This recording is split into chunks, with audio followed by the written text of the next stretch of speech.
सो है एवरीवन, अब हम बात करने वाले हैं क्लास 9 का जो चैप्टर हमारा चल रहा था दी साउंड ऑफ म्यूज़िक, उसके पार्ट 2 में दी शहनाई प्लेयर बिस्मिल्लाह खान। तो बिस्मिल्लाह खान एक बहुत बड़े फेमस म्यूजिशियंस है में से एक है, जो शहनाई को उनने बहुत मतलब इंडियन जो क्लासिकल था उसमें एंट्री कराई ऑफ दी शहनाई।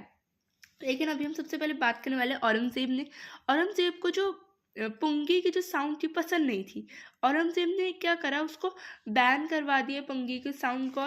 लेकिन जो एक नाई था, नाई याद रखना, जो एक नाई था उनने क्या करा, he belongs to a family of musician.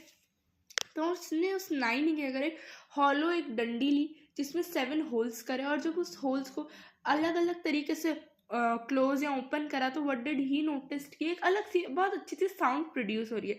तो उस नाई ने क्या करा, एक शाह के चैम्बर में उसको दिखाया, तो उसका नाम शहनाई पड़ गया उस इंस्ट्रूमेंट का, क्योंकि पुंगी से तो वो अलग था। तो ये क्या बन गया, शहनाई, क्योंकि एक शाह के वहाँ बजाया गया और बजाया किसने, एक नाई ने, तो शहनाई इसका नाम पड़ गया।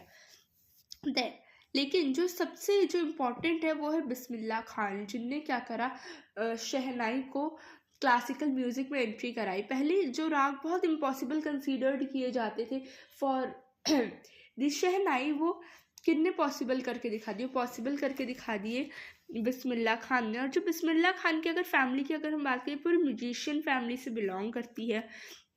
उनके जो ग्रैंडफादर रसूल बख्श खान, वो भी एक नवाब के वहाँ भोजपुरी किंग के कोर्ट में शहनाई बजाते थे। उनके जो फादर थे पैगम्बर बख्श, वो भी ऐसे ही कुछ करते थे।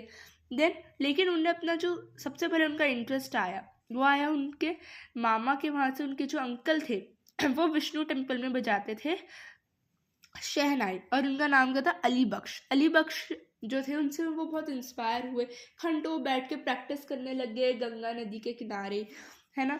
और उनके लाइफ में एकदम से ब्रेक तब मिला जब उनने कहाँ पे क्या आया, जो हम कहते नहीं है रेडियो जब आया, ऑल इंडिया रेडियो जब आया लखनऊ में, उसके बाद जब उनने जब वहाँ पे स्टार्ट करा तो उनकी लाइफ में बहुत बड़ा चेंज आ गया।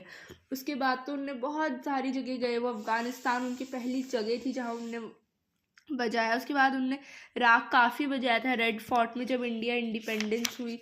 देन फॉरेन में भी उनने बहुत सारी चीज़ें बजाई। और जब भी फॉरेन में होते वो क्या कहते हैं, मुझे हमेशा डुमराव याद आता।